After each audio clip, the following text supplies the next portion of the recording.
I'm sick and tired of you running your mouth. Nikita Koloff don't mean nothing to me. You don't mean nothing. This is America. We do what we want to do. We want to get dressed up pretty. We get dressed up pretty. We want to wear blue jeans. We wear blue jeans. We want to go out and good-looking women. We go out and good-looking women. This is America. Well, Man of the Year, Ric Flair, we're not afraid of you. You're going to find out that you're not man enough for Nikita Koloff, my nephew. You know, I made that comment a couple weeks ago that I just might make him my personal gardener. I'm looking for a chauffeur. And if you want a job driving my car around, you are hired right now. Don't you insult me, Ric Flair. No, don't you insult the name of Koloff right now. Because you're going you got a problem. You want to get this resolved. Why don't you and I come over here right now, huh? You want to get this resolved? Come on, big man. You want to get this resolved? Come here, brother. Come on, brother. Come on. Come on. My goodness. Nikita Koloff from behind, David. He got the champion from behind. And now he is ripping off that suit of his. David, they got him with a sickle. They tore his clothes off, but still he came back with a figure four. All right, they stretch him out. They both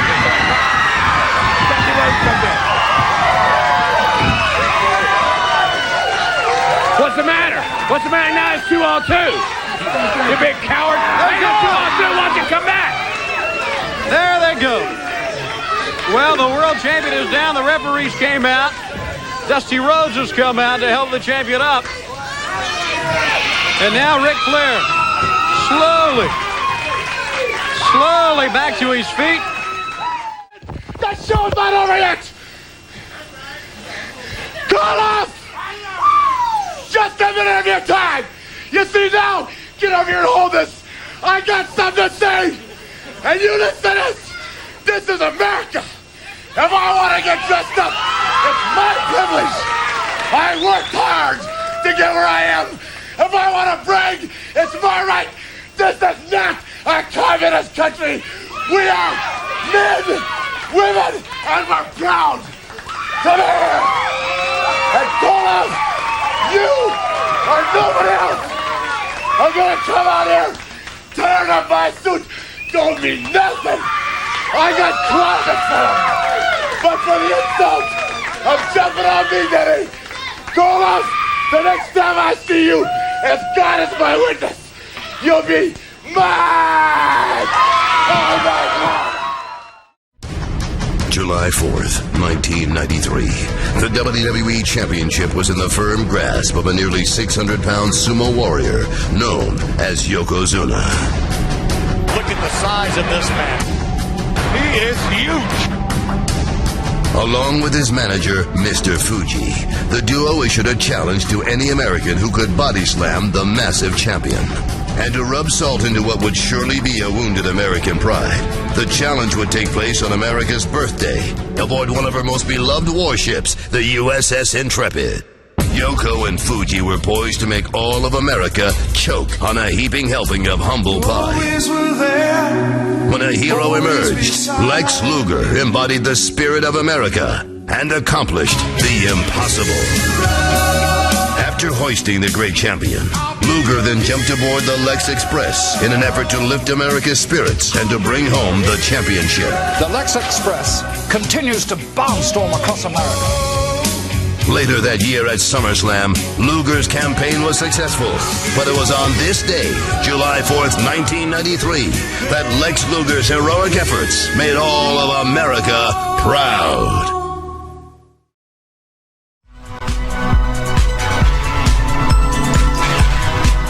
This is the Pro Wrestling Spotlight, presented by Hami Media and the Pro Wrestling Reflection, where we discuss the very best of the best in pro wrestling history. And what you gonna do when Hulkamania and the largest arms in the world run wild on you? The two soundest wrestlers in the World Wrestling Federation, maybe in the history of the World Wrestling Federation, are right here, right now. Mr. Perfect and the exclusive execution, the Hitman. WrestleMania weekend isn't complete without the Heartbreak Kid, and he is on his way. He put hard times on Dusty Rhodes and his family. They think they got the answers. I change the question. You will rest in peace. Get used to it in Ric Flair. Who you're looking at, the man.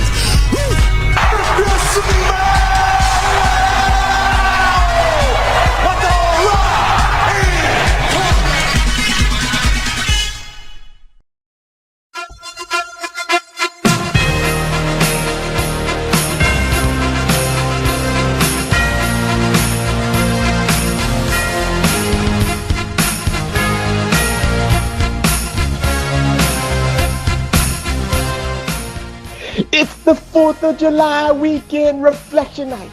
It is the 4th of July weekend to the Haminites.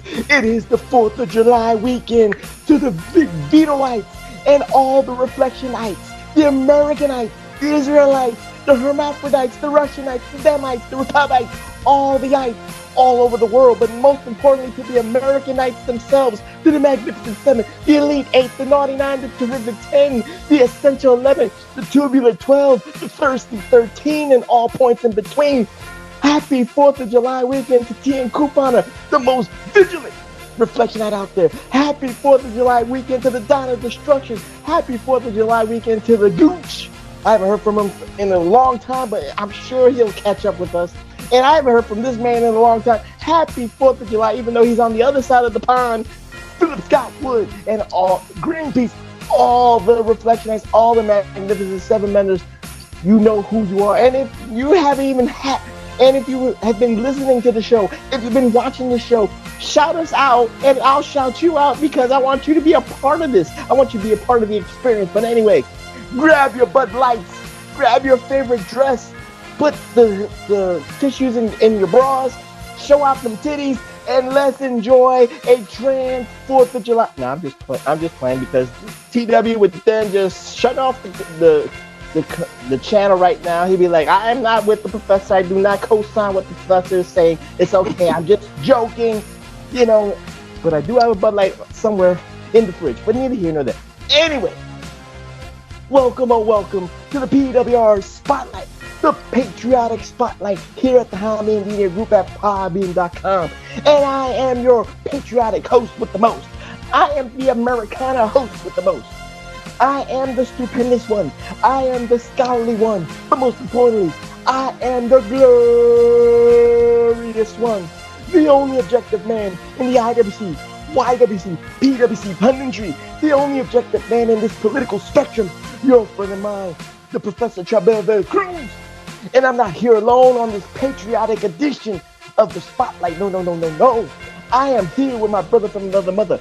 I am here with the conservative liberal, the liberal conservative, Mr. WWA's own, Mr. Wonderful, Dr. Freaking Stein, the Iron Stomach one, and Vladimir Putin's favorite wrestler,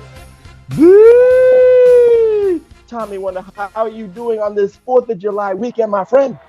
I am doing stellar. I've been doing Weight Watchers. And my face is thinner, but when I sign onto this Skype, all I hear is hungry hippos. That's it. I gotta do. Let's try this. The camera adds 10 pounds. It's CGI. Shape too. Let me I'm see if I can do this. It's CGI. For the people, it's not people real. that watch it on video, look, there it is. Girls on dating apps. There. Oh, look at that sexy son of a bitch. Look at that. That is. Oh my God. That is a Tinder picture. But no, what you just did was a Grindr picture.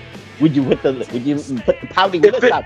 If that were the case, I would be getting hit up right now by Big Ray if it was on Grindr. Ray already is doing that right now as we speak. He already hit like.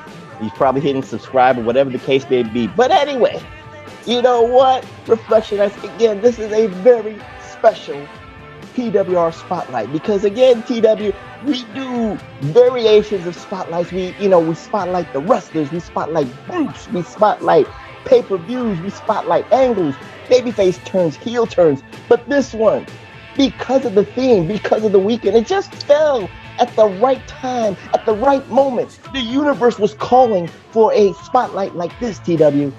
We are going to do the most patriotic wrestlers and patriotic angles in wrestling history. But before we even get into it, before we delve into our memories, as we were kids, TW, I must start with you because we always have to talk about today wrestling, and then we compare it to yesteryears. And I think today's wrestling, except maybe the indies, but maybe you might have a different feel about this because, again, you're more indie centric than the professor is. I'm gonna admit that. So maybe you had the pulse of the indie vibes right now. But in 2023, in my humble opinion, I don't think fans, bookers, wrestling companies really try to hone in on the yesteryears of the patriotic wrestlers or patriotic angles. Maybe it's, in my opinion, it's just a little bit too sensitive. It's too polarizing, and you just don't want to divide the fans right now. But in yesteryears, that was the whole point of it. It was to unite the fans in one common cause, to defend the greatest country in the world, the United States of America. So what say you, TW? Do you see it differently in 2023, or do you have the same kind of vibes as the professor is? Like, today is not the same patriotic spirit, if you will, in comparison to yesteryear. I absolutely, but I just disagree with the reason why they don't use it. For one, you got a bunch of people running wrestling shows who shouldn't. They're using wrestlers that are on the show that aren't really wrestlers because they've never been trained. Bottom line, they don't do it because it's not cool to be patriotic now. Like, I'm not trying to pick on AEW, but they're a perfect example. That is a, first of all, I watched Collision, not this weekend's one, the one last weekend where Punk got booed, right? Where it wasn't in Chicago anymore, right? Yeah, he was in Toronto. That crowd, and Canadian crowds are a little different too, right? Remember, they're the ones that cheered Bret Hart and the Hart Foundation and booed Stone Cold Steve Austin when he was the most popular wrestler on the planet, right? So I'm going to wait until I watch this weekend's Collision to see how people treat CM Punk, because I think that was a, well, there's still, I'll just say this, there's still the Canadians, I think, were that way because Kenny Omega's Canadian. I think that's the reason you get a lot of the boos, right? Not necessarily because of the Young Bucks. Well, I can't read the pulse of the fans today. I'm just saying, like, pulse of the fans. What I'm saying is the fans today, I'm using them as an example, AEW. But before I say what I'm about to say, I especially as a heel, I would kill to wrestle in front of an AEW audience. It's awesome. I absolutely understand why guys see it from afar and want to be a part of it. I think there are probably guys there that regret going there, but there are other guys because they get used right and the crowd reacts to them properly, or the opposite, right? They boo them when they're supposed to be cheering them. That's what I think. I think when it all changed, now I think it's different. Now I think it is just people are so brainwashed into thinking this country's bad, right? They wouldn't fucking spend 3 days in another country, trust me, without wanting to come back home. But because of the media, social media, the regular media, liberal media, they all think that the United States is just some fucking evil place. When the reality is, half the shit coming out of their mouth, they'd be getting knocked out if that were the case, right? If it's full of the people that disagree with them, then why are so many people agreeing with them? But I digress. Back when I think it started to change was Kurt Angle. That's when it started. The patriotism became the kiss of death. Like, you weren't going to get cheered for it. You were going to get booed. And so, but it wasn't necessarily just the patriotism. It was also the goody two shoes, the drink milk and have integrity. And you know what? For all I know, I don't bash this man like the modern fan. He might have known. He might have known they were going to boo him, and they might have threw little nuances in there to make him annoying that I didn't catch, because all I saw was the patriotic guy and thought, why the fuck would people boo him, right? But then the more you see it, and then he kind of fed it and then became a heel.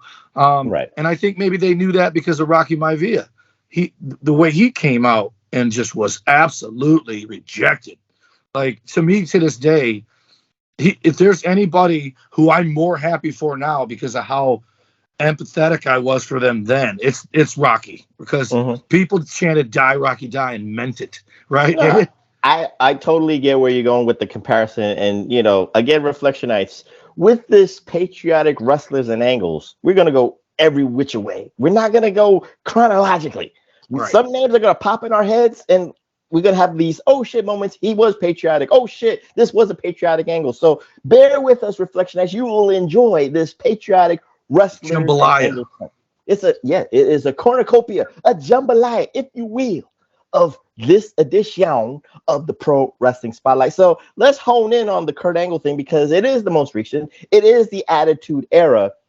And the funny thing when you say that is before he debuted, right, TW? Mm-hmm. Before he debuted with the vignettes and all that stuff, he was, and you saw the like arrogant smile. You saw the prickly smile. And again, you know, the three eyes, the intensity, integrity, and intelligence. You know, it's something, it's very, I'm not going to say Americana, but it is a blueprint of being a good person. It's a blueprint of just having morals and values and all that stuff.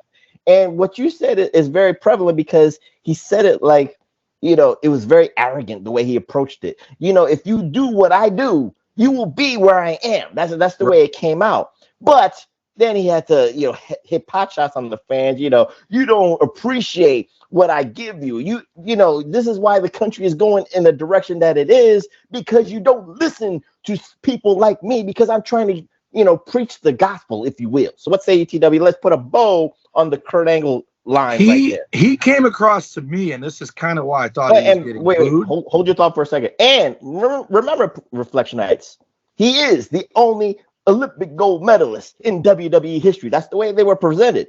And they celebrated him winning that gold medal, TW. It was, you know, they brainwashed you to remember this, that he won a gold medal with a broken freaking neck. He sacrificed his neck for this country, and we still booed him out the building. And we still said, you suck. So I'm sorry, go ahead, TW. But I think what I thought at the time was the reason he was being rejected was it almost like, we're going to talk about Hulk Hogan, right? But Hulk Hogan wasn't always like, he was less that in the last 8-10 years of his career, not NWO, the WWE part. He was only that American flag waving thing for a brief, like the Iron Sheik and Volkov. Don't go every no. But I'm saying it wasn't his gimmick. It was a moment in time where he was doing it, right? Like the right place, right time. It was the Iran-Contra scan. It was it was necessary, if you will. But Kurt Angle, that was his full-on gimmick. And I think Lex, I think anybody that they shoved it down your throat, patriotism, even Wyndham and Rotunda as the American Express. I don't think it was too many names. No, I know. We're going to talk about them all. I'm stirring. But with Kurt Angle, I think it came off as them trying to recreate Hulk Hogan. And that was always the underlying unwritten thing that was going on. Who's the next Hulk Hogan? This guy looked nothing like Hulk Hogan, wrestled 10 times better than Hulk Hogan. I gotta disagree. I don't think they were trying to create a Hulk Hogan with. Hear me out, though. I just think with the Patriot angle and the Patriot wear, the gold medal, you know, he was already. Let's just look at it this way. He was already naturally gifted in. You had to do that angle. You had to do that gimmick. There was you had to do the gimmick. I'm just saying he was naturally athletic. He was naturally gifted with the amateur wrestling. You already had that part, so he was already. This is the other thing, though. The three eyes. All he needed was the entertainment value, and he brought that out. He absolutely did. But the three eyes could just as well be prayers, eat your vitamins, and what the fuck was the third thing? Drink your milk. Those three things were the three eyes. Say your prayers, eat your vitamins. That was the three. Drink your milk. That's what it came across as they were trying to be that. But like you said, and I know this from high school, there's a whole sect of people that don't like quote unquote jocks, right? And Kurt Angle was your cliche, if not high school, college quarterback in a sorority, right? Like, so an elitist, a privileged, if you will, person. And so I think because the wrestling audience, he had a girlfriend and banged your best friend's girlfriend because he could do it. Because he's that guy. But I think the majority of a wrestling-based audience is they're not rich. They're not privileged. Regardless of their color, they're poor. They probably go into that wrestling show that month. They saved up for months to go to it. So they don't like people who, even more so than that, are better off than them, who flaunt it. They don't like them. So it either backfired or it was by design. I still don't know. I think it was by design because I think, like you said, and like we've been saying in the start, in comparison to yesteryear, which we will get to Reflectionites in a second, that as the Attitude Era progressed, that, you know, it was, it wasn't the trendy thing to be as pro-patriotic as possible. You had those nostalgia people. It was corny. It was thought of as being corny. It was kind of corny, but it had its moments. But only certain people can bring out that nostalgic, patriotic spirit. Let's not deny that, and we'll give you those examples. But with after Kurt Angle, again, we got to go into the 2000s, and I don't want to like harp on it again because I know you'll kind of compare it. But remember, the only closest thing to something as to be pro-patriotic was my favorite character, Muhammad Hassan. He was the antithesis of people wanting, saying USA to him. But his character he was a citizen of the United States, feeling the effects of racism and all that stuff. It was so beautifully done. But you did not look at him as an American. You did not look at him as a naturalized citizen. You just looked at him as a dirty Arab who was coming to this country to take over and take our money. And you needed the American wrestlers, and then again, Reflectionites. It all culminated with The Undertaker, and then and that's why they stopped the patriotic shit, because Muhammad Hassan on a SmackDown, they reenacted. Remember the webs, the dark webs, when you had like the torture and the guys in the hoods, they were gonna kill somebody, behead somebody. They didn't behead They did do it, and you saw it on the dark web. I saw a couple of them, and I know you did too. But I'm just saying. No, I don't ever want to see someone get beheaded. I saw it. But anyway, you can't unsee that. You can't unsee that. But on SmackDown, they didn't behead the Undertaker, but symbolically, they had the hood dudes beating the shit out of the Undertaker, and then they stopped it. They dropped it because it was too sensitive. Yeah. In 2005 purposes. So what say UTW about that? Death threats. Right. So what say UTW about it? Because this is exhibit A to Z about why the patriotic angles kind of like dipped low. It just didn't mean it's just too personal. Here's what I think changed. Instead of having, I know we're pussified. I know that part. No. You hit the nail on the head with Muhammad Hassan saying it's the close. Instead of having a guy that was pro USA, you had a guy that was anti, and then everybody else became the pro USA guy without having to have it as their gimmick. Whoever came out, shut him up. He was actually in the vignettes. I just want to say this, TW. He was actually very pro USA. Right. He was very angry at the American citizens for putting the racism on him because he was a naturalized citizen. I just wanted to give you. But that's what I mean. He was telling all the OG Americans, if you will, this ain't your country anymore. It's our people's country. That's what the heat was. But I told you about the time when, as Canadians, the easiest way to get booed on a spot show. I've told you what a spot show is. It's a wrestling show in a town you've never been to. You don't know if you're ever coming back. So all the storylines start and end that night. And they wanted me and two of my real Canadian buddies to burn an American flag in the middle of a tennis court. I'm like, absolutely not. Motherfuckers hunt up here. And the first guy seeing us take a fucking lighter to an American flag is grabbing a shotgun and shooting one or all three of us. So I refused to do it. I didn't go anywhere. But these are martards, TW. They know it's part of the show. This was at a festival, and anybody driving by who didn't even care about the rest of the show could have walked by and seen it. That's what I'm saying. I wouldn't fear it in the arena. And so imagine the death threats that guy got in the WWE building where he is safe. And now imagine being a guy on an indie show who's got to get in his car that might be parked right next to Cooters. And then all of a sudden you're getting jumped with a moonshine bottle to the back of the head. So, So you got to be careful, because after 2001, obviously shit changed here. And that's when, as an indie wrestler, I turned on the Canadians and became an American again and wrestled with a USA flag on my t-shirt instead of Canadian. Had the same gear, but an American flag instead of the Canadian one. And I got cheered out of the building because I stood up for America to the mean Canadians, right? And I wasn't comfortable doing it. It didn't feel like me. It did not last long. But in the right place and the right time, like 84, like 2001, like 91, when Hogan went back to it to fight Slaughter when he turned on America, in the right time and place, it works. And like right now, I'm stunned there aren't Russian bad guys in wrestling, because with everything going on in the world, nobody would defend the Russians. Go, why are you stereotyping them? They would be all for it. And they would be all for them getting their asses beat. But for whatever reason, people are afraid to touch it. And speaking of Russians, TW, it's good that you said that. That's the segue to the yesteryears, the glorious yesteryears of the patriotic wrestling scene. Because TW, we needed the antagonists. We needed the villainous symbols against America. And what better symbolic wrestler or person than a mad Russian? Because of the Cold War, because of the Soviet Union Reflectionites, it was apropos. It was easy to have the mad Russian, wrestler against an American wrestler. So, we can name some wrestlers, the Russian wrestlers off the top of our heads, TW. We know Ivan Koloff. We know Nikita Koloff. We know Nikolai Volkov. We know Boris Zukov and stuff like that. We know Crusher Khrushchev. Right. But the funny thing, Reflectionites, these guys are Americans. Ivan Koloff is Canadian.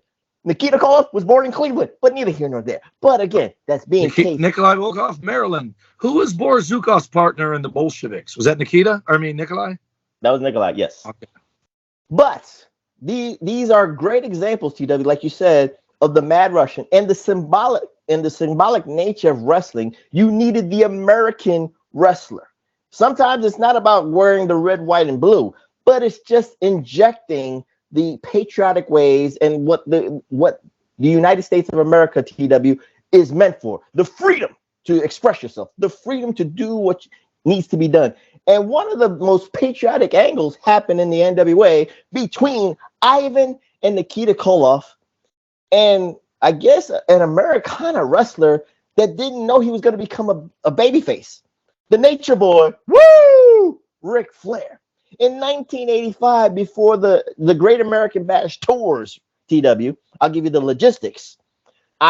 Ivan was, pimping out his nephew, Nikita, because he wanted Nikita to become the NWA World Heavyweight Champion.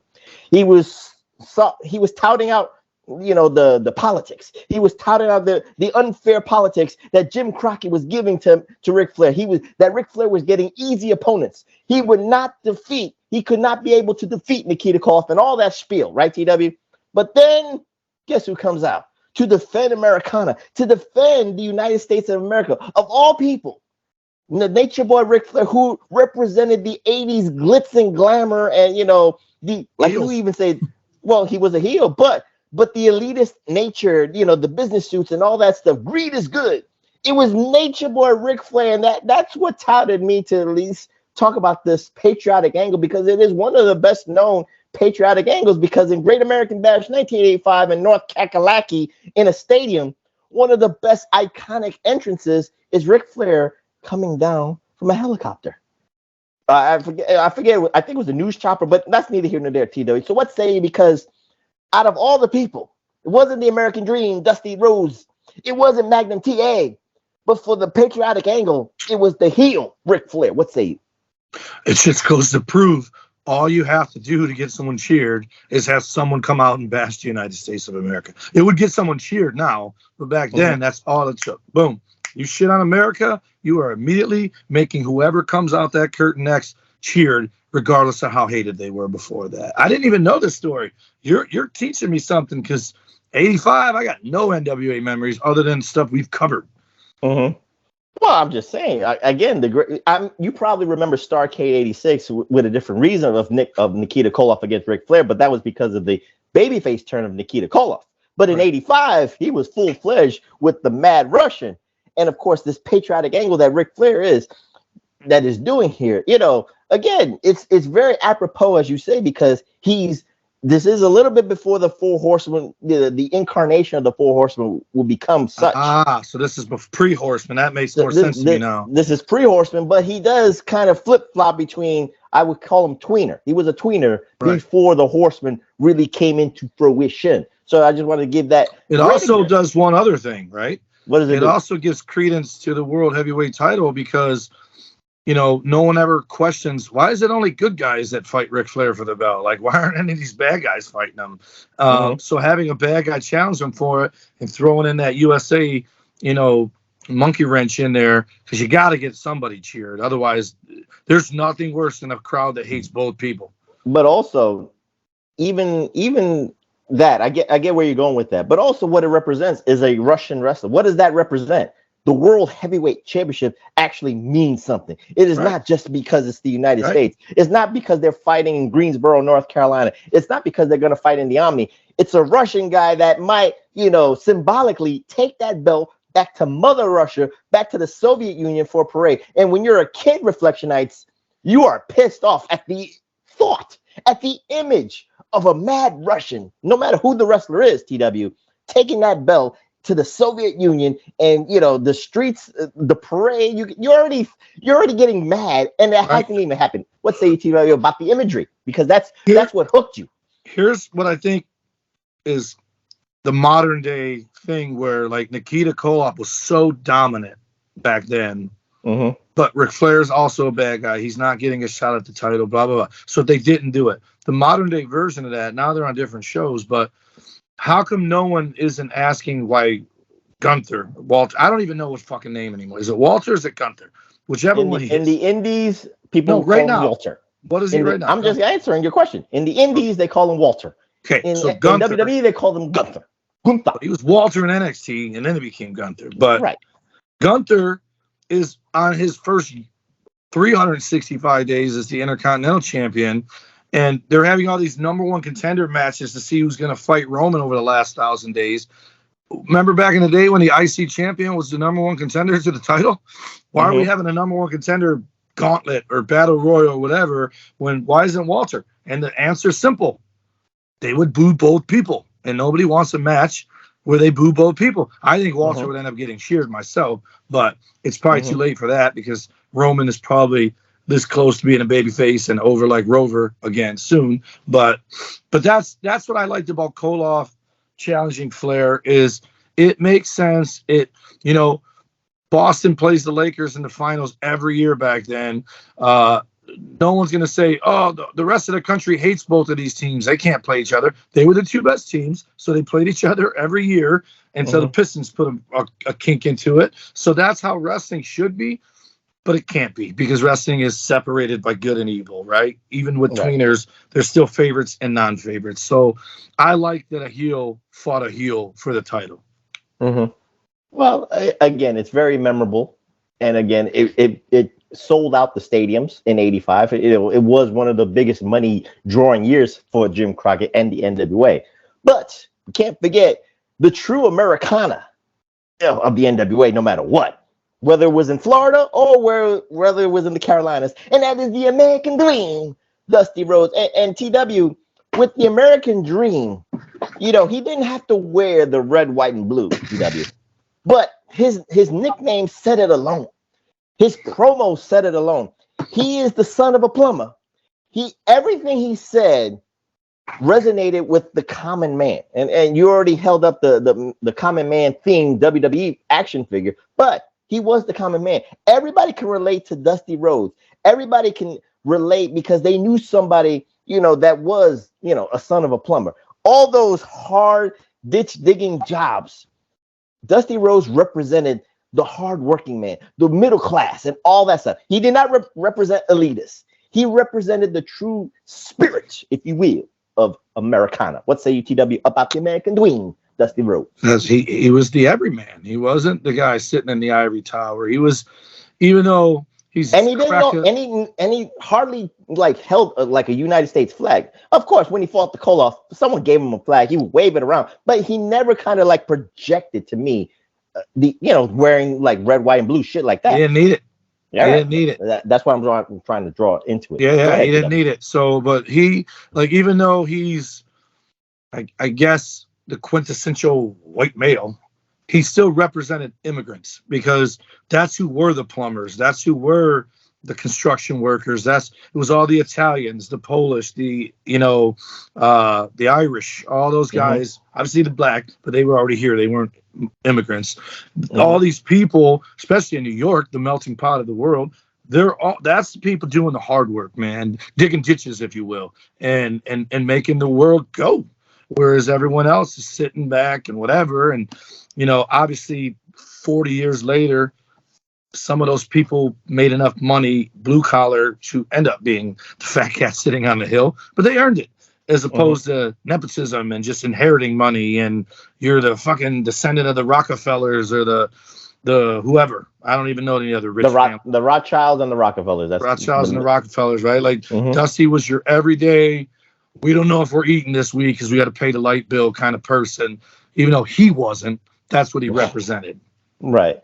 And of course, we can't forget the truest Americana promo, even though he didn't even try to. It wasn't really about Americana, but when hard times, that's Americana. Even though all the negative imagery of hard times, when wrestling fans heard the hard times promo, TW, it almost, I'm not going to say made you proud to be an American, but it just made you proud to say, you know what, Dusty, you're right. I know somebody.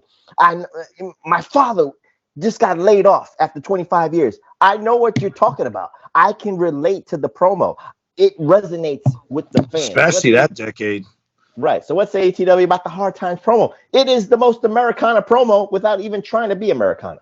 It's the thing that if he was over almost everywhere, the thing that put him over everywhere. Like, it's still talked about to this day. Like, it is not, we won't know, but I always wonder, like, 50 years from now, are people going to still be talking about it? And probably not, because if someone's not showing it, how's it going to be in anybody's wheelhouse to talk about it? But when Cody talks about it, when someone else talks about it, it is. So the only way you're really going to come, when Cody's daughter becomes a professional wrestler, right? She brings about her grandfather living them hard times, right? But how many things do we still talk about from the 60s? We talk about Bruno a little bit. We talk about Gorgeous George, because he was a visionary. He kind of changed the game with especially the entertainment part of it. Superstar Billy Graham, but a lot of that stuff we only talk about them when they die, and then when they die, we don't talk about it no more. We're not even really talking about Bob Backlund that much anymore. So for that story to still be going around, it's pretty big deal, right? It's one of those things. It's right up there with the Ultimate Warrior taking over the cockpit promo, because they're going to talk about that forever for the opposite reasons. I don't know. The cockpit promo is in comparison to Hard Times. No, I said it's for the opposite reasons. It's so ludicrous. In your world, I get you. Cockpit, Hard Times. It's right there with each other. Yes. Well, because in your world, the cock isn't hard anymore because you're used to it. I get it. Shit. You're the one with the grinder kiss pictures. But anyway, neither here nor there. No. You just did it. The reflection I saw. Paul Stanley lips. Paul Stanley pose. Oh, okay. That's what you're going to say. Wink, wink. But anyway, let's talk about an Americana not angle, but, it's sort of an angle. It's sort of the push and all that stuff. You even kind of delved into it a little bit, but let's talk about it right now and give it a little bit of credence, because, again, they try to turn this person into Mr. Americana. They try to turn this person, like you say, when you try to turn somebody into somebody else, when you try to make another Hulk Hogan, the result is just disastrous. Right. And, of course, we got to talk about in 1993 or 93, the total package Lex Luger, the narcissist Lex Luger, shifted and became, Mr. Americana, Mr. USA Lex Luger, TW. And it all started on a battleship. It all started on July 4th, 1993, on the USS Intrepid, when Yokozuna, he's Samoan, Reflectionites remember, but his character he was from Japan, the evil sumo wrestler from Japan, who wanted to make fun of the American audience, wanted to make fun of the American wrestlers, trying to show how Japan was as dominant, was the dominant place for athletes and all that stuff. Invited every American born and bred person of sports figures and wrestlers to try and body slam him. And he was almost successful, TW, on the ship. But a helicopter came down on the back end of the ship, and it was Mr. USA Lex Luger. And the funny thing about the angle, TW, because a week prior and 2 weeks prior, do you recall, even on like a Wrestling Challenge or Superstars, that even Lex Luger made a comment about Yokozuna as the heavyweight champion? I don't recall that. It just felt like it's like the Vince McMahon. Oh, we got to change it right now. He's changing the script on the fly, and he just thought that Lex Luger, he had the body, he had the muscles. I can understand the reasoning, but it just felt like a 11th hour change. But in that moment, he had the American shirt on. Everybody was chanting USA, and he body slammed Yokozuna, and USA won for that night. And of course, we don't have to talk about the Lex Express and the SummerSlam. If you want to talk about it, that's fine. I'm just talking about that angle, that moment, that patriotic moment, if you will. But the end result was you was trying to make him into something he wasn't comfortable with. What say you about Mr. USA, Lex Luger? And we got to talk about the Lex Express tour, because one of the reasons why was people were like, he put on the happy face to the audience, but he wasn't very nice on that tour. He was miserable. After a couple weeks, he made him put him in a hotel because he was sick of sleeping in that bus and all that. And just what I think, because I'm going to do something we've never done before. It hit me as you said it. If Vince already knew he wasn't going to put the belt on Lex at SummerSlam, he shouldn't have done the Lex Express tour until after SummerSlam, and it should have been a tour to get people to sign a petition to get him another shot at the title. Then he could have won it at WrestleMania or Royal Rumble, wherever you want to do it at Mania, which to me was too far away. You mean do the Lex Express to promote himself? No, I would say this. After SummerSlam, do the Lex Express to promote himself and get him into the Royal Rumble, win the Rumble, and then win WrestleMania. And then, yes, perfect. Because what happened was you created all these expectations. I don't think he's the one exception where I don't think people soured on him because of the American flag gimmick. I think they flocked to him for it.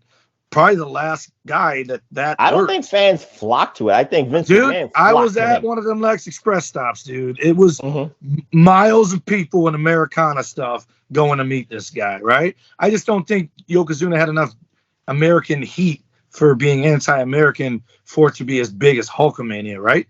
But you've now given all this expectation. These people have touched him. He's held their pen. He's done all these things, and they're like, yeah, they're investing him, and then he lost, and he didn't lose. He won by countout, but I think he looked like an idiot by celebrating afterwards, because everyone and their brother knows you don't win the belt after a countout. Like most guys look and go, what do you mean he's counted out? Get him back in here. But I think he then let people down, and that's when they stopped cheering for him, and he became less popular, if you will, and it possibly could have looked like it was the gimmick, but I think it was because so many people thought, and so far hasn't happened to Cody, because Cody still dude, I've watched a couple Raws in a row where the sound from the crowd, and it ain't no piped in shit, because I'm reading lips of the people in the audience, they love this dude, man. And I think it's because he actually got pinned. He got robbed. He didn't win by countout or win by disqualification and not win the belt. Now he's on separate shows. People are like, shit, how's he going to get to it? We all know it's clearly not going to be Money in the Bank. He's going to win another Royal Rumble, and he's going to beat Roman Reigns next year at WrestleMania. Absolutely. And it's going to pay off. I've been saying that from jump. Yeah, and it's going to pay off because it's going to be right up there with the 2-year thing with Rock and Cena, where it's going to be so well done and padded and dragged out with stuff in between to keep others busy and all that. But Lex, I think, got the raw deal of why in the world have Fuji throw the dust in his eyes and have him lose that way. Do not have him win by countout and drop balloons and confuse these idiots that think, oh, he won the belt by countout, and then get mad when they find it. That place booed when they announced Yokozuna was still champ, like a disgusting boo, not like boo Roman Reigns. You was pissed off because he won by countout, and it felt like the AWA Vern Gagne thing, because I think Vince McMahon, for some strange reason, the aneurysm hit him, because he's like, Vern Gagne used that kind of booking to book the next town with Lex Luger challenging for the belt and say, I can milk some more money. It just didn't work that way because, again, it's the 90s Reflectionites. It just didn't work that way. You needed a payoff on TV. You needed a payoff on a pay-per-view that people $50 paid. Well, I don't know if it was $50 in '93. It was $35 to $45 back then, but it was still give or take. We know inflation, Reflectionites, but again, neither here nor there. But you wasn't paying that money to not get the result that you needed. But TW, let's put a bow on this, because again, it all started on a boat. It all started on 4th of July. So, I'll say this. if I had the opportunity to get a free ticket to go on the USS Intrepid, I'd do it too. I enjoy myself, in 70 or 80 degree heat, waving a flag and seeing like Macho Man, being the moderator and the MC, and then Yokozuna is just there, and having a wrestling ring on a boat. That's a cool shot. What say you about the atmosphere of doing what they did on the USS Intrepid? Symbolically, it was awesome in every aspect. The helicopter, like him being a surprise guy coming in, like because everyone else was already there. I think Bill Fralick was there from WrestleMania 2. I don't think William Perry was there, but there were other athletes from other sports. Bill Fralick, I remember Crush was there. Macho Man tried, and a couple of other. I want to say there was MLB. a couple hockey players from the Rangers that tried. Dude, Mark Messier was not big enough to not Mark Messier. It was. Not Jeff Bukaboom. Jeff Bukaboom. I just read his name. He got taken by the Atlanta Thrashers in the 99, the whatever that draft's called, the expansion draft. But it just was so cool to see. I always, I told you as a kid, I grew up in Detroit public schools and wrestling fan. I can't believe it. I didn't notice it even until 7th grade, how much people were wrestling fans in school. Right. But outside of that, like, again, you're elitist, you're whatever. People that watch wrestling were looked at differently by snobs, whatever. So anytime football players or any athlete from another sport put their hat in the ring, so to speak, I loved it because it gave it credence, right? And that's when it's like when that stuff starts happening, even that MTV stuff, which again, rock and roll was viewed the same way as wrestling. People look down on people that like rock and roll and all that. So when all of a sudden Dennis Rodman and Karl Malone are wrestling and Buster Douglas is refereeing a Hogan and Andre match, all of a sudden people are like, hey, maybe this wrestling stuff's not so bad. So that whole deal, and I want to say it was on ESPN, it was on Fox Sports, like it was covered. Wait, what are you talking about? Like they did a story on it, like this happened in New York today or whatever. Like you mean the Slam thing? Yeah. It wasn't on ESPN. They just kept it on USA Network. No, not live. I'm talking about they talked about it like in the news. Like, hey, I don't know if the Sports Center talked about. Maybe Sports Center might have did something because of Bill Fralick. My local news did it. My local news did it. Like it was, of course, George Michael's Sports Machine. They did it constantly. Right, like the local, like I had Bernie Smilovitz who came to New York, left Detroit, and then came back. But he would do Bernie's Wild World of Sports on Sunday night, and I think I told you before, he would always show highlights of Hulk Hogan matches where he defended against Rick Rude. Let's keep it but with I'm the saying theme. that moment was celebrated by other than wrestling. It was because if ESPN didn't do it, then definitely Fox did. They did it because Bill Fralick was there, because a Ranger was there, unless I'm mistaken. But I almost certain it was an NHL player there too. But an actor, I think there might even have been a big actor that was there. Like just bigger guys. Well, we don't have to go with the. But I'm just saying, I get where you're going with this, but it was a big moment. Yeah. I can get where you're saying, like ESPN Sports Center might have said, "Oh, Bill Fralick attempted to slam the 500-pound Yokozuna on the USS Intrepid." I get that big sports feel about that. I get with you. Again, with the patriotic angles and what they wanted out of it, at least for one moment, TW, you have to say it worked because Luger did what he was supposed to do. He slammed the 500-pound Yokozuna, and for the wrestling fan, you're like, okay. Countdown to Luger being the heavyweight champion. Of course, we don't have to go into the booking stuff, but at least for that one moment, America was better than Japan on that one day on July 4th on the USS Intrepid. So let's go, Reflectionites, to another kind of symbolic time in professional wrestling, and especially on the WWF side. Of course, two men that hated America so bad, but it was so beautiful. You had Nikolai Volkov and the Iron Sheik. Now, again, TW, we don't have to. We could talk about the people that they fought, and I know you'll go with that. But I just want to talk about the anti-American angle here with these two people. We don't have to talk about Iron Sheik because, again, he won a gold medal in the 1968 Olympics and all that stuff, representing Iran. But of course, he trained with Vern Gagne, the Minnesota guys. for the United States Olympic team for wrestling in the 70s Olympics and all that stuff. But I don't want to get into logistics. But kayfabe wise, Iron Sheik was very pro-America. But in that ring, when Nikolai Volkov was singing the Russian national anthem, and then the Iron Sheik got on the mic, he said the ether promo, USA at play. He spit in the mic. What say ETW? Because the crowd wanted to get at the Iron Sheik. The crowd wanted to get at Nikolai Volkov because, again, America does not want to be disrespected by these two jabronis representing other countries. What say ETW about the immediate heat? It's immediate heat. It's one of three things you can do to immediately get heat, and it's spit on America, insult the local sports team, or insult the entire town, and then you are going to be booed. Christian Cage just did it the other night, ripping on the Toronto Maple Leafs in Toronto. Immediate. It's because they hate him too, and then they hate him for reminding him that they hate the Toronto Maple Leafs, who are constantly letting them down.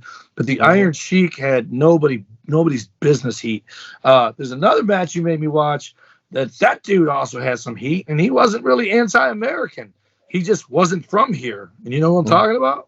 Which one did I have you watch? Oh, Kamala? That fucking arena, like, it's rare. Like, you know how the Japanese are always quiet? The Americans are, hey, boo-boo, and then they sit down and watch the match, and then they go, ooh, ah, pop for stuff, whatever. That entire match with Tony Atlas, the crowd was humming.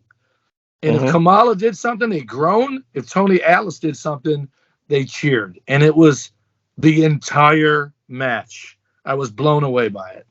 But the Sheik, he would get that, like, they'd boo him so loud the camera shakes, so the screen shakes on you, right? And you'd be like, damn, they'd fucking kill this guy if they could get their hands on him. And he was legit from Iran. So it was like, back then was the whole Iran-Contra, the hostages, all that stuff. Iran had some heat back then, and for him to legit be from there, easy. And the one thing, Reflectionites, you cannot forget, Vince McMahon, you might hate him right now because of his aneurysm. You might hate him right now for his dementia. But he was a visionary, and he liked to poke the bear, if you will, because at WrestleMania 1, the Iron Sheik and Nikolai Volkov became World Tag Team Champions against Americana, against the U.S. Express TW of Barry Windham and Mike Rotundo, being managed by Captain Louis Albano. But again, you was talking about it a little bit, and again, we don't have to talk about Barry Windham and Mike Rotundo, but they were representing the All-American Boys. They were representing the purity of America. They were the future of wrestling, if you will, because they were so young. Cowboy and a college student. All that stuff. But Vince McMahon said USA couldn't win on the first WrestleMania. That was ingenious. That was visionary. But that was also a good calculation, because is that when Barry Windham took the cigar to the eye, or was that? No, that's when Barry Windham took the cane to the head. He took a cane to the head, went down like a light. The cigar was Beefcake and Valentine. But nice main event or something. No, it wasn't. It was a house show. But anyway, neither here nor there. But that was very shrewd of Vince McMahon, because that was a gamble. That wasn't the main event.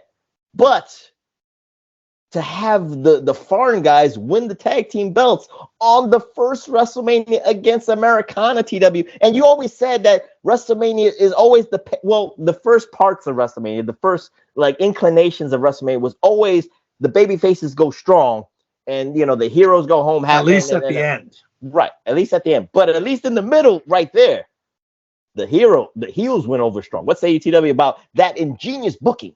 Because he wants first of all, you had to have a title change. Why not that one? Second of all, I don't remember what the IC title match was at that one. Valentine and Junkyard Dog. Okay, yeah. So that made people who watched it for the first time mad, and then hopefully tuned in Saturday because they wanted to see someone beat the Sheik and Volkov. Right. And of course, a month and a half later, of course, the U.S. Express got their revenge and got the belts back. So USA did win on a Saturday Superstars of Wrestling, Reflectionites. So, but it kind of felt a little bit small. Again, WrestleMania 1 is the bigger venue. the bigger atmosphere and all that stuff. And USA did not come up big. It came up short. That's what I'm trying to give the symbolic. Foreigners won the tag belts again at WrestleMania 2. Well, the British Bulldogs were the allies, if you will. Right. But we didn't look at it like that. Right. We needed the British Bulldogs to be the champion. But you know what?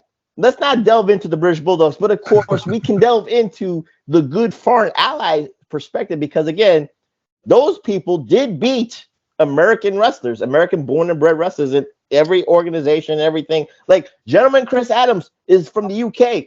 He beat a couple of Americans to become the heavyweight champion for World Class Championship Wrestling, Reflectionites. So that's a great example, TW, about supposedly the foreign allies to the United States of America. But Lex and Bulldog were a tag team called the Allied Powers. Absolutely. And that team could have been something, but of course Lex Luger took the money and went to WCW. But neither he made the better business decision for himself. But I want to stay on Volkov and Sheik. Well, actually not Volkov, but I want to stay on the Iron Sheik because for 1 month, TW, Iron Sheik was on a roll. He did something, he had the most patriotic angle that, again, changed the game. And of course, it comes to this. In December of 1983, he defeats the All-American boy after a 6-year title run, Bob Backlund. With a towel. Arnold Skolin threw in the towel, Reflectionites. Because Bob Backlund would not say, I quit. He was not going to do that. He was not going to deface America. He was not going to shame America. He was going to go down swinging no matter what. So symbolically, you can respect Bob Backlund for it. But of course, Iron Sheik, said U.S. athletes suck.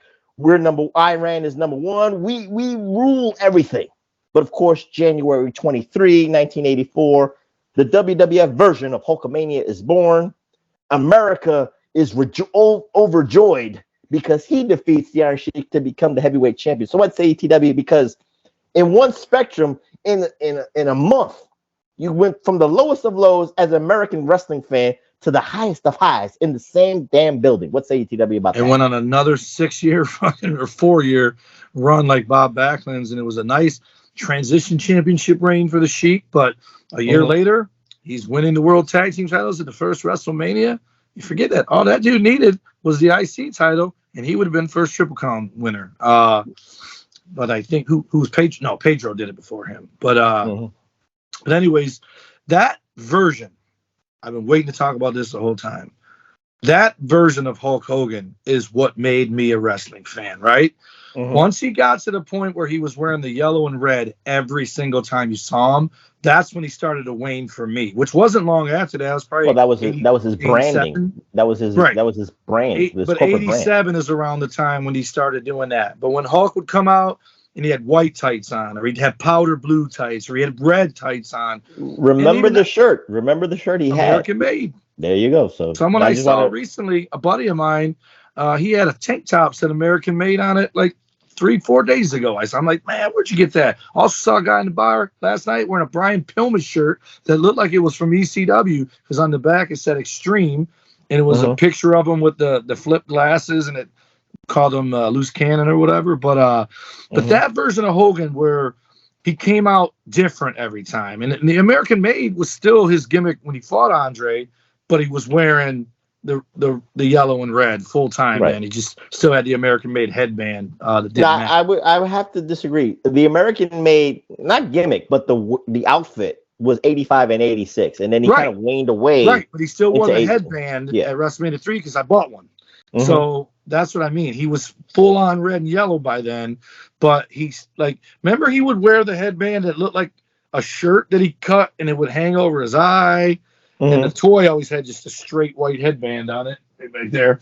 But that American Made was like, it was almost like Cody's weight belt. It was thicker on the part that was on your head and then a little strap in the back. But that Hogan I liked. He just felt larger than life. He would wave the American flag if he wrestled someone that you needed to wave the American flag against. He actually did. He actually did against Nikolai Volkov on the first or second Saturday night's main event. It was not a flag match. It was just a pride match for superiority And of course, America had to win. He didn't waive it if he fought King Kong Bundy or a Big John Studd, and that it felt more what's the word, like grassroots. Like it felt real. It didn't feel forced.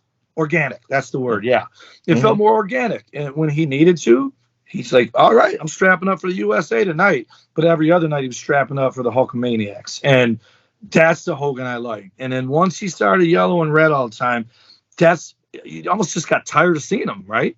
That's why I like guys like nowadays, like AJ Styles and The Miz even, and all these guys where they come out with different shit every time, and you're like, man, these guys spend a lot on their wardrobe. And it dawned on me the other day, I go, I wonder if these guys keep changing their gear because they know they're going to get another action figure out of it. Like they're purposely wearing new gear to get another figure made, make another couple grand off of that. But they're spending their own money on that shit. They're spending their own money on that. They're spending their own money on that shit. You know who didn't? Do you know who had it in his contract? He had like I think it was like $3,000 a month wardrobe budget in his contract for WWE. You know who it was? Mark Merrill. Johnny B. Bad. Cool. Yeah. I think he had it in WCW too, but probably not because he was a nobody. They made him. But when he went to WWE, he got it in his contract that he had X amount of dollars per month for a wardrobe because he always wore different gear. I get you. But again, the American-made Hulk Hogan, gimmick, if you will, Reflectionites, was, parallel to the start of the Hulkamania train. It was parallel symbolically of the shirts, the branding, if you will, because again, before the Hulkamania, because before even American-made Reflectionites, his T-shirts were actually more like, guerrilla shirts because he printed them himself. He had like his own symbolisms, Hulkamania, all that stuff, Hulkster or some shit like that. So he knew the branding, potential TW, if you will. But until after the Hulkamania, after Vince McMahon said, "Nah, we need a color scheme, we need a symbolism." Hulkamania, yellow and red, that was it. And of course, billions of dollars later, it is what it is. Yeah, it is what it is. So let's go into another Americana wrestler, TW. And you know what? Again, this guy kind of wore the red, white, and blue on his knee pads. He had a red, white, and blue 2x4 sometimes. He sometimes had he had the little pocket US flag taped on the 2x4. And of course, that was his gimmick. It was hardcore gimmick to me from 89 to right now to this day, if he wanted to wrestle right now. Not in the UWF days, but of course he was Bill Watts' favorite American boy. He even said it himself. He represented Americana, but it was the WWF. It was Vince McMahon who did the branding, and he was branded as the USA guy. So we have to talk about TW, Hacksaw Jim Duggan, of course. He represented the United States of America. He represented the common man, if you will, but the character itself, again, if you look at the comparison between Mid-South Hacksaw Jim Duggan as the American guy, the Americana guy, and the WWF Americana guy, it's very night and day. What's ATW about Hacksaw Jim Duggan?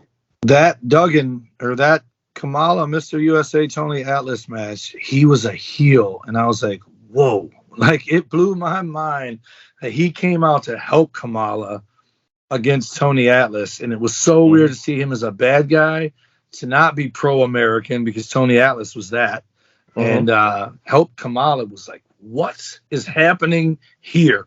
And so, yeah, I can't. There's an action figure of his that I did not buy, and I wish I would have, because I actually met Jim Duggan when I did that WCW show. He was a fucking sweetheart of a man. I think everyone can see that with his internet presence. He's fought cancer a few times the last 5-10 years. It was him with the 2x4, and his face was painted red, white, and blue. And I forget what match it was for. SummerSlam 89 with Demolition. Okay, so because his whole face is covered except for his beard. He teamed with Demolition? Yeah, 6-man. Against who? Andre and the Twin Towers. Oh, wow. I got to go back and watch that. That's back when I couldn't afford pay-per-views, so I didn't see these matches, man. I did. So I know what you're talking about with the face painting. So he wanted to keep up with the Joneses of the Demolition, but his was actually, it was kind of like it was a nice painting of the red, white, and blue. So yeah, it looked like Road Warrior Hawk style face paint, but a little bit. But yeah. I get where you're going with that. But Hacksaw Jim Duggan TW, again, the Mid-South guy. And of course, like you said, he was a heel helping Kamala against Mr. USA Tony Atlas. So if you want to merge the Mr. USA Tony Atlas with Hacksaw Jim Duggan, that's night and day also too, because Tony Atlas in itself, it was more of a nickname, but because of bodybuilding. Because of bodybuilding. I would go with that because it was more bodybuilding per se, because he was a bodybuilding champion. But to me, he could wear a red, white, and blue, tights. He could wear the red, white, and blue, spandex, if you will, TW. And Mr. USA Tony Atlas did, but he just didn't feel it. I just didn't feel that Americana within him. I don't know. Maybe I'm wrong. What say you, TW, about that? And Tony Atlas? Yeah. Yeah. And you know what? It's funny because I think I ended up liking Tony Atlas more when he was on that fake talk show. Oh, okay. I thought you were going to say you liked him when he was Silent Simba.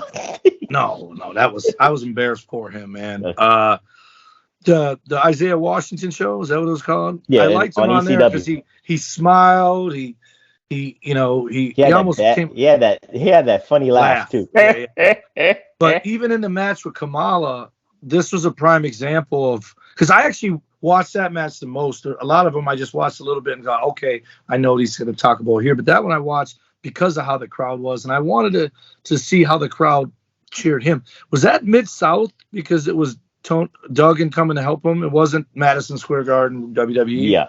Mm-hmm. So when I was watching, I just wanted to see how the crowd was with Tony Atlas because it was a Southern crowd. It was a black baby face. But I think this was a prime example of they were going to cheer for anybody that was fighting Kamala. It didn't matter because the entire match, not only did Tony Atlas have zero charisma in that match, he also looked like he was looking at Kamala to know what to do next. Like Kamala was running the match and saying, hey, hit me, don't hit me. But his look and his presence, and he was massive. He looked like Lou Ferrigno, man. He was like, he had loose hair. You can understand that he had to wait for his cues, if you will, but his look just got him over no matter what. So it didn't matter. But he looked like he had no personality at all in that match. Yeah. And in comparison to Duggan, with he doesn't have that physique, but he just has the charisma. So personality, he has this night and day Reflectionites. I'm going to assume Rocky Johnson got put with Tony Atlas so that Rocky would be the personality because Rocky had it, right? So, and then I think Tony tried firing up a little bit on a couple of his comebacks, but most of his comebacks got stopped by either Duggan or a throat chop or something. He didn't have much of a comeback, but yeah, Tony Atlas, I never got to see him. I only saw it in the wrestling magazines. I never got to see. I think it was after all that. That was like Indies. He was the Black Superman, and he wore an actual Superman costume. In World Class, he did, yes. Oh, that was World Class? Okay, but that was late 80s, though. That wasn't earlier than this, right? Mid to late 80s. Yeah, after a WWE run. Before Simba. Yes. After Mr. USA. Absolutely. Well, let's go into... I actually want to talk about one guy who was a victim of bad timing. Or maybe a victim of the times, if you will, because remember the Attitude Era Reflectionites, certain people was amping up their personalities, and people always said, Steve Austin just needed to be on 10, and that's why Stone Cold just looked so real. It resonated with the everyday people. The Rock needed to be on 10 because that's the way The Rock is. He wasn't Rocky Maivia. He was The Rock. But Vince McMahon was still trying the gimmicks a little bit. But there was a time before Steve Austin got his run, if you will, TW, that WWE was trying to get a USA versus Canada thing going. And of course, they plucked somebody from WCW. I don't know if you want to call it a coup, but Del Wilkes, as the Patriot, invaded WWE and defeated Bret Hart on one of those Monday Night Raws. So they were going to try to do USA versus Canada. Of course, Del Wilkes was supposed to get cheered in Pittsburgh, PA but then get booed out the building in Calgary, Alberta, Canada, when Raw went back up the northern borders, TW. So what say you about, is it bad timing because of course, the Attitude Era? Is it bad timing because of what WCW was doing with the 83-week winning streak of Monday Nitro against the WWE, that you couldn't have, maybe plans change? And of course, it was a good, pivot to Steve Austin. It was a great pivot to The Rock. It was a great pivot for the Attitude Era. But of course, Del Wilkes had to be a sacrificial lamb. United States had to be a sacrificial lamb. Americana had to be a sacrificial lamb for Vince McMahon to make billions of dollars. What's AETW about the Patriot? I think he was over. I just think he was a victim of the whole Bret Hart getting cheered in Canada and booed in the States.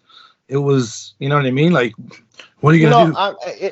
I think that's what Vince wanted. But again, it was a victim of bad time because Austin was being so cheered in the United States that you couldn't stop that train. And maybe the Patriot was supposed to be, the Intercontinental Champion. I don't know if they wanted to make him the heavyweight champion. I'm just saying he was a victim of bad timing. That's the way I'm saying it. He definitely didn't get a fair shake. Yeah, all right. He definitely didn't get a fair shake. But I still think he was over. I think people loved him. I have a figure of him that's it's one of the weird ones where you can flip their back or whatever, so I don't open it and put it with the rest of the guys. But if they made another one of them, I have a mask of the Patriot right here. Shit. And my second favorite promotion, WCW. That's where I discovered him. And I remember him in the AWA as the Trooper. Of course.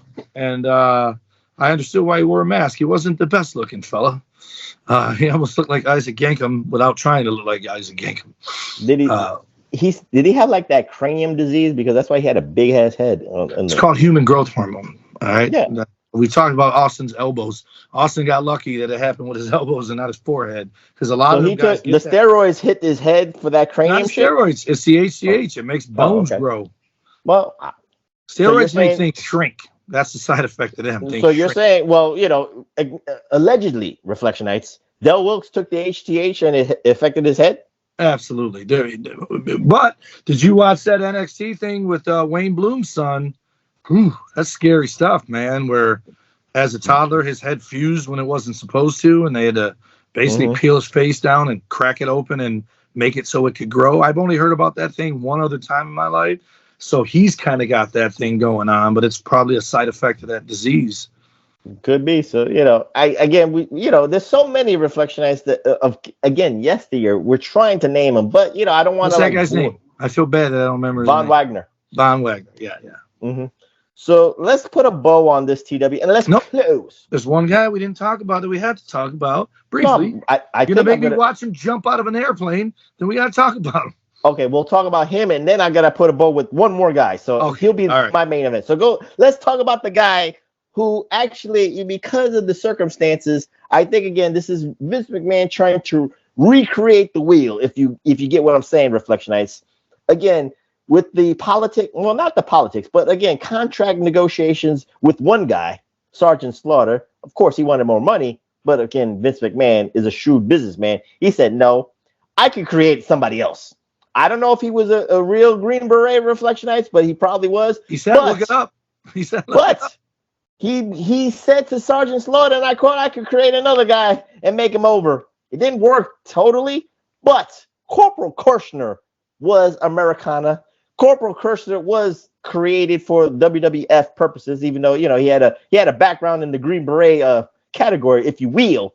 And of course, he was, I guess you could say, he was trapped because he can only fight Iron Sheik. He can only fight Nikolai Volkov. There was nothing else of value for Corporal Kirshner. He just felt stuck to me. So what say you about Corporal Kirshner? Well, the opportunity for him was definitely born from Slaughter wanting more money. But what I like about it is they didn't bring in Corporal Slaughter. They brought in Corporal Kirshner, right? Which a corporal, I think, is higher than a sergeant. And they made him Rambo, where Sergeant Slaughter was G.I. Joe. So I liked it. It was like, fuck it, we'll go there. They didn't try to, it wasn't new Diesel and new Razor Ramon, right? So, yes, they did it because they needed another guy for that role. They did partner him up with Hogan. They partnered him up with Duggan. So he got to be at least, you know, he got the rub from some people, but it just didn't resonate because I think the fans were smart enough to say it just doesn't work for us. He had no personality. He had no. Right. You know what he reminded me of when he talked at the end of that video, Ryback, where he goes, "I'm dropping." He goes, "My new mission is the WWF, and I'm going to kick butt." And it was boring. It was like Ryback. You was waiting for him to say, "Feed me more." That's what it was. Feed me right? more. Drop me more. But like that's the thing with Ryback. Like forget all the stuff he's done to burn bridges for the last 4 years. He just doesn't have it, right? The saving grace for that guy was when whoever told him to say it, or if he got lucky and said it on his own, when he just said, "Feed me more." That's Goldberg's saving grace was who's next. He didn't have to say anything else. The problem is Ryback kept trying to say more. He should have just said, "Feed me more," and finish him or whatever the fuck else he said when he was about to do his move. But he just doesn't have it. He has no, you know, it's like I tell people all the time, Mark Wahlberg is my absolute favorite bad actor. People are like, huh? Like he does great movies. Yeah, but his acting's fucking terrible. And I love it, right? He's not winning. Boogie Nights was Academy Award pristine. He is the same in every single movie, dude. I'm just saying. I'm a peacock. You gotta let me fly, man. But he's so fun to watch that he's good. Ryback is a bad actor, and he's not fun to watch. He's not. At least Corporal Kirshner jumped out of a plane. That's fucking dude. And the way he jumped out of the plane, he goes blah blah blah. I got a new mission, and just jumped. Do you think that was real? That he really did that, or was that edit? Yeah, that was real. I don't know. I'm just saying that could have been bad editing right there. That could have been a stunt man. Here's how I know it was real. How? Instead of just jumping down, he just went sideways and disappeared because the plane was going that way. And that's why I thought, dude, you're supposed to jump down so you're not near the back propeller. Because it's one of those little planes with the front propeller and the back one on the side. I'm like, that's fucking crazy. And then they showed him parachuting down. He absolutely 100% jumped out of that airplane. That could be a conspiracy theory between me and TW on that. I don't know. I think it was just they did it off a studio, backlot, and watch it again and watch that motherfucker disappear. I'm not saying it was CGI. I'm not saying it was CGI, but there's some tricks. That's all I'm just saying. There was some Hollywood tricks on that. You cannot deny that Vince McMahon likes to do Hollywood tricks. Dude, if you watch any 80s movie where it's a fucking actor who isn't really parachuting, but they put his face on the guy that is, the fucking face moves different from the body. You can tell. I'm just saying. He jumped out of that plane. There's no doubt in my mind he jumped out of that plane. We'll go in our graves, Reflectionites. I say he didn't. He says he did. So neither here nor there. Maybe Josh Floberg, T.N. Kupana. You look at it for yourself. Corporal Kirshner jumping out of an airplane. Was it him or was it not him? But neither here nor there. But let's put a bow on this, TW, for the patriotic angles and wrestlers, and we got to close it with the guy, Mr. G.I. Joe himself, Sergeant Slaughter. You know, again, he was the representation of Americana, but he didn't start as a good guy. Remember, he started as a badass sergeant that people, he had to earn his stripes. And if and the stars aligned because the Iron Sheik was there. The stars aligned that, he woke up from his slumber of trying to, kick the Americans' ass and try to, spruce them up and say, you got to be better than this. You're lazy Americans, because that's the way he started, TW. Lazy Americans, and he wanted to shape them up and ship them out. And he was a bad guy. Remember the boot camp, not the boot camp match against Pat Patterson, the street fight against Pat Patterson in Madison Square Garden that kind of gave him his street cred, if you will, in the WWF. But it was the Iron Sheik that got him over as a Mr. Americana. And it went. And the funny thing about Sergeant Slaughter, TW, is he was the most liked and the most hated. And it was all because of it was the most patriotic angle you can have with one guy in both facets of hating America and loving America. So what say you about Sergeant Slaughter, his whole career spectrum? Again, cheap heat. You fucking fight him, you're getting good guy status. If you team with him, you're getting booed out of the building. It all goes back to the Sheik. Sheik got Hogan over, he got Backlund over, he got Slaughter over, he got Duggan over, almost got Corporal Kirshner over. Didn't matter. That dude, like, man, I know he just died, and maybe that's why he's fresh on my mind. But Sergeant Slaughter has absolutely everything to thank the Iron Sheik for just being his foe. Luke is over because of Darth. That's the end of the day. You can't have a good guy without a bad guy. And Slaughter and Iron Sheik, no matter what else, Hogan. I always felt like Hogan and Sheik's feud was brief, but I felt like Sheik and Slaughter were lifetime enemies, other than when they teamed together. And then I think he turned good guy and fought him a little bit towards the end there, didn't he? Yeah. Went back to being the Sarge.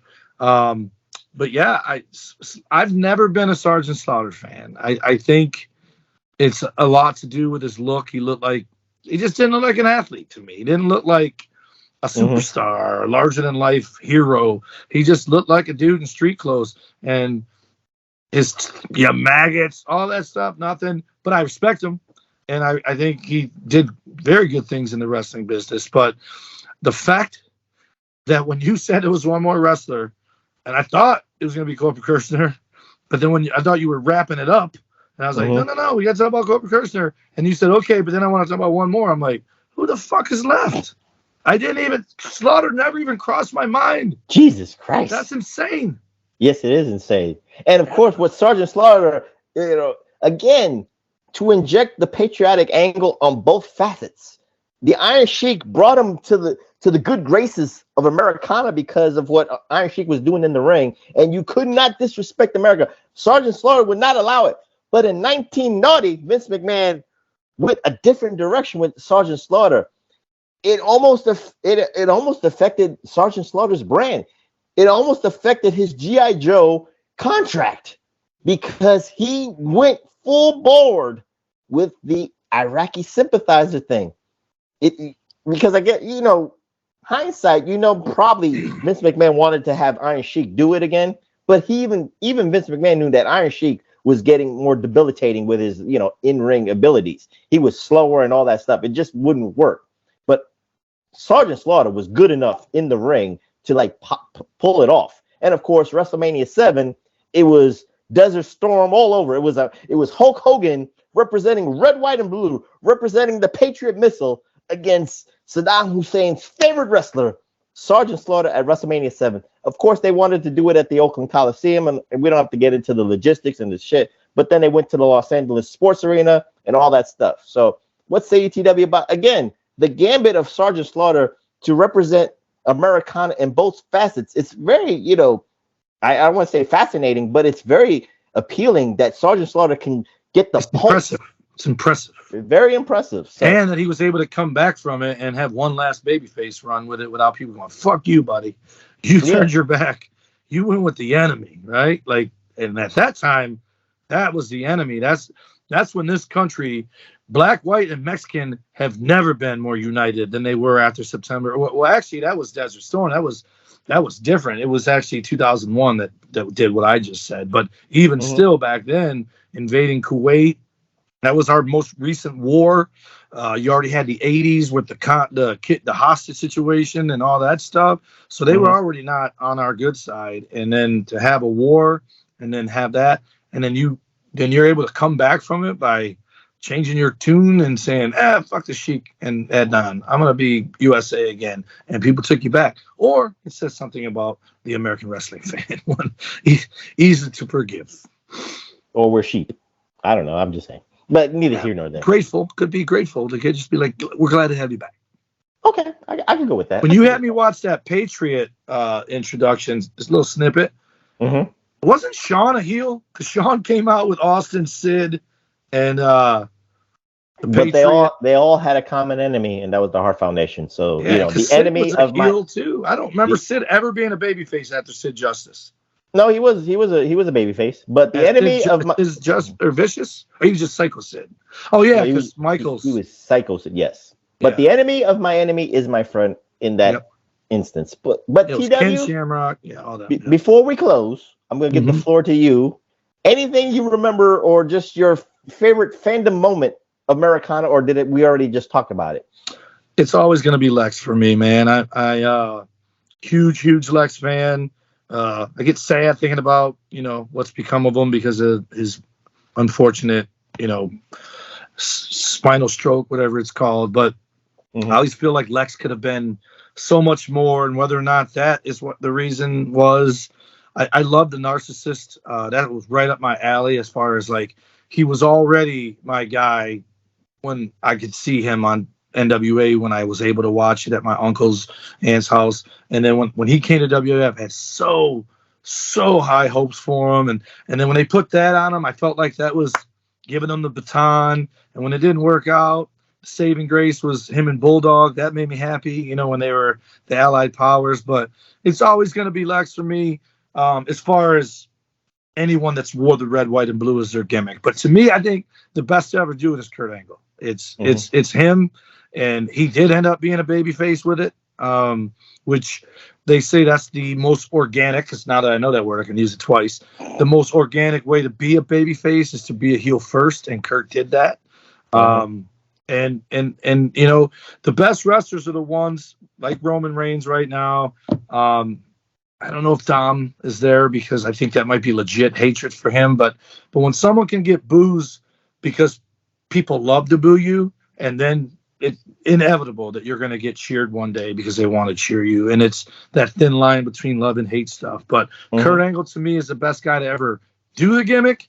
But Lex Luger is the best guy. He's the reason I got the shirts I got. Bret Hart's the reason I wear pink. Lex Luger's the reason I wear red, white, and blue shit. That's the bottom line. And I've always been happy to be an American. That's never going to not be the case. But he's the reason it became part of my fashion sense, if you will.